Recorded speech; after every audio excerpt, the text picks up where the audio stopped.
안녕하세요. 김신철 변호사입니다.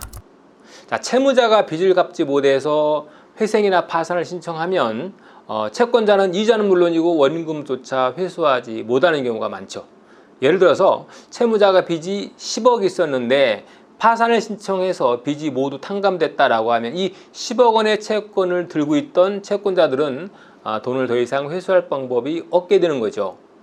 당연히 이 채권자 입장에서 보면 굉장히 황당한 일인데요.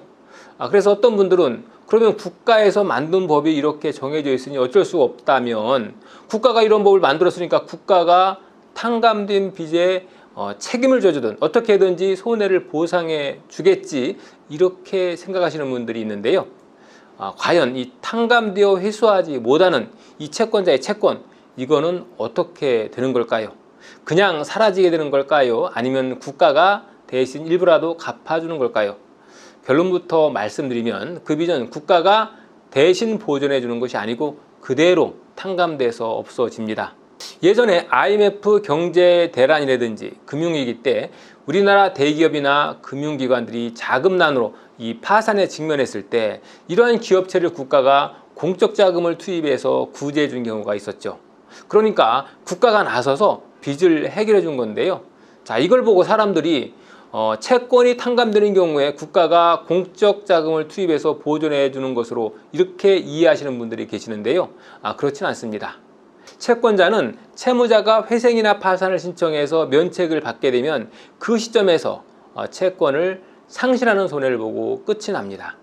자, 그러면 이 회생이나 파산 같은 도산제도는 채무자만 너무 유리하고 채권자에게는 너무 가혹한 제도가 아닌가 하는 생각이 드는데요. 냉정하게 말하면 맞죠. 채권자에게 굉장히 가혹한 제도입니다. 다만 이 도산제도의 취지가 파산에 직면하게 된 채무자를 신속하게 구제해서 다시 사회에 복귀시키는 것이, 그것이 경제적으로 더 유익하다라는 전제로 만들어진 제도이기 때문에 이러한 부득이한 측면이 있는 겁니다.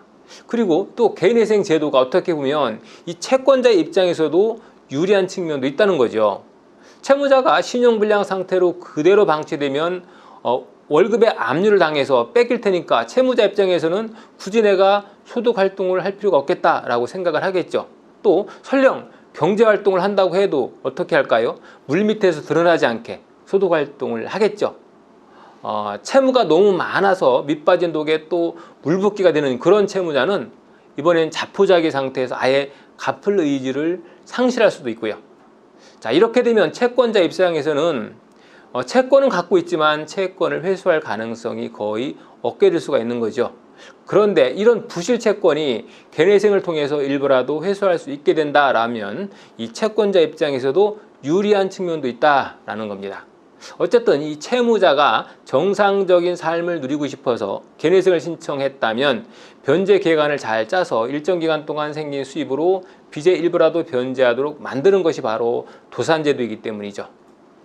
채권자는 일부라도 채권을 회수할 수 있어서 좋고, 또 채무자는 모든 빚을 한 번에 털어내고 다시 신용을 회복할 수 있어서 좋고, 이렇게 채권자와 채무자가 모두 윈윈할 수 있는 유익한 제도라는 거죠.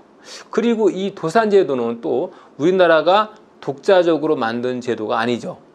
미국이나 일본 같은 선진국의 제도를 벤치마킹해서 도입한 건데요. 이러한 국가도 역시 면책된 채권을 나라가 대신 보존해 주지는 않습니다.